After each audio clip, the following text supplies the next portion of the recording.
The Propagation of the Gospel. 13. The second epistle to the Corinthians. After writing the first epistle to the Corinthians, Paul probably remained only a few months at Ephesus. It was not long after that the riot and tumult excited by Demetrius took place. He had intended, as we have seen in the closing part of the first epistle, very soon to make a journey through. I gotta be careful of these old pages. Macedonia, visiting the churches there, and to come to Corinth. Whether his departure was hastened by the tumult referred to, it is not known, though probably he did not leave much earlier than he had intended. We find in the epistles many incidents alluded to, of which we have no other account. It appears that he spent some time at Troas, waiting for the return of Titus, who had been sent on an embassy to Corinth, and who for some reason was long in coming.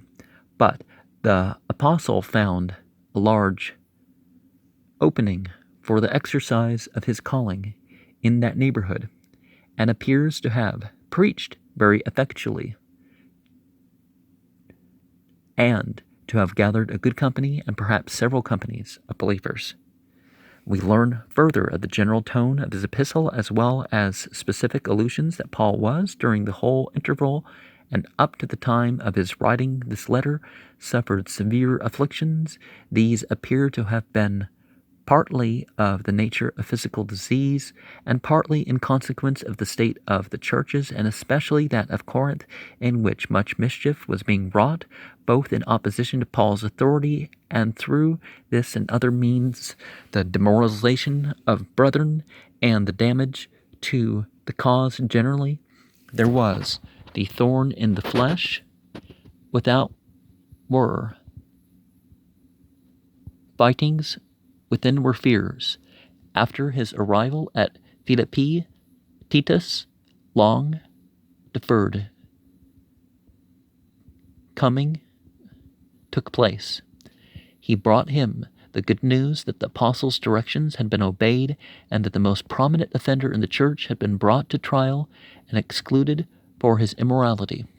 But there were other items of intelligence less encouraging, to the effect that false disciples had come to Corinth, and had stirred up among the very members of the church an opposition to Paul, thus aggravating the divisions previously mentioned.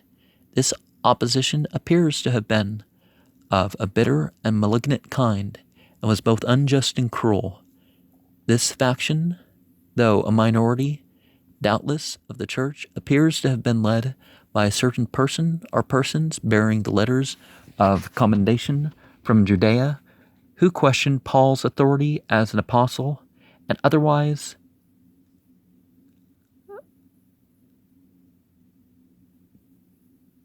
calumniated him to the detriment of the cause.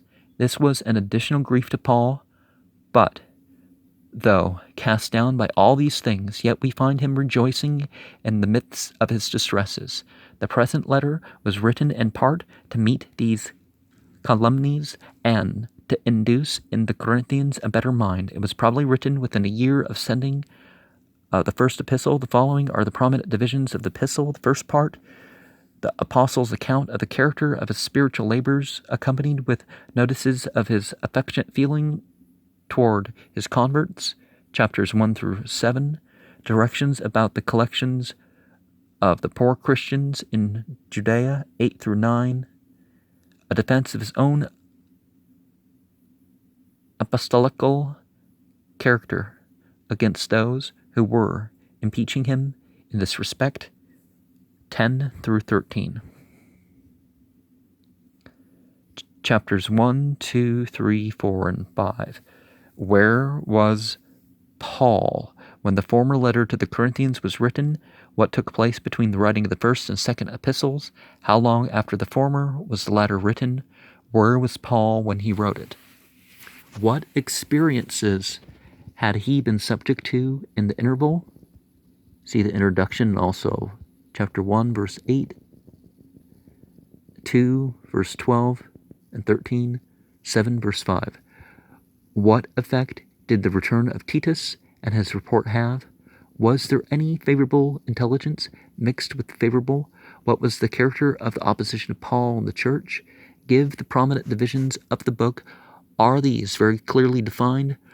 With what assertion concerning Paul's apostleship does the epistle open? Chapter 1, verse 1. Was there any special occasion for this? What may we infer from the apostle's language concerning his state of mind? Verses 4, 6, 9. What compensation did he find? Verse 3, 4, 5, 10, and 12. What purpose had Paul originally formed concerning a visit to them? Verse 15 and 16. Why had he changed his mind? Verse 23. Was the state of things in Corinth at the time of writing his formal epistle a good reason why he should wait to see the effect of that appeal? Chapter 2, 1 through 4. Of what had some accused him when he failed to come, and how does he vindicate himself? 1, 17 through 23. What evidently had been the consequence of the discipline of the offending member, and what does Paul further counsel concerning his treatment? Chapter 2, verse 5 through 11. What marked change in Paul's feelings is manifest on his going from Asia to Macedonia? 12 through 14. What had transpired to produce this effect? Chapter 7, verse 5, 6, and 13. Different effects of the gospel on believers and unbelievers. Chapter 2, 15 and 16. How does he compare his authority and standing among them with one who had come from letters of commendation? And what was the endeavoring to disparage Paul? Chapter 3, 1 through 3. Is there any conceit or self-sufficiency in this? 4 through 7. How does he compare the old with the new dispensation, and what apt illustration does he use? Verse 8 through 17.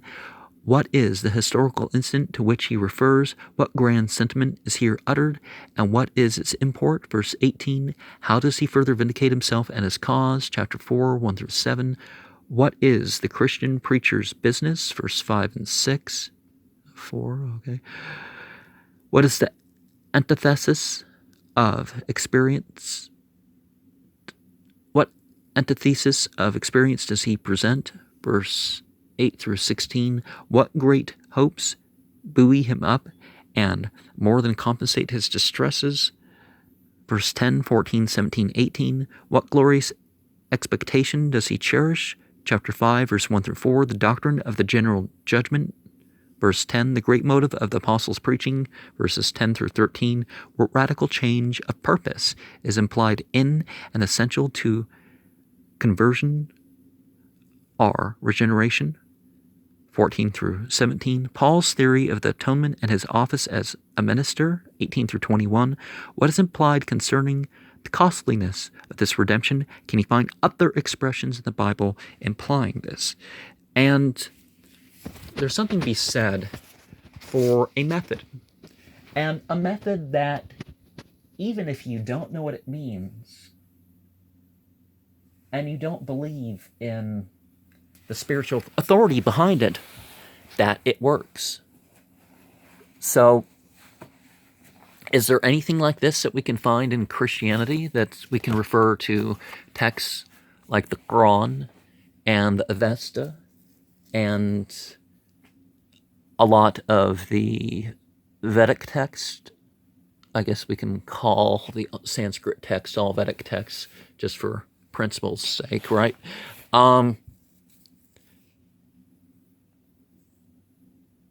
And what requires belief in it? This correlates with this, is like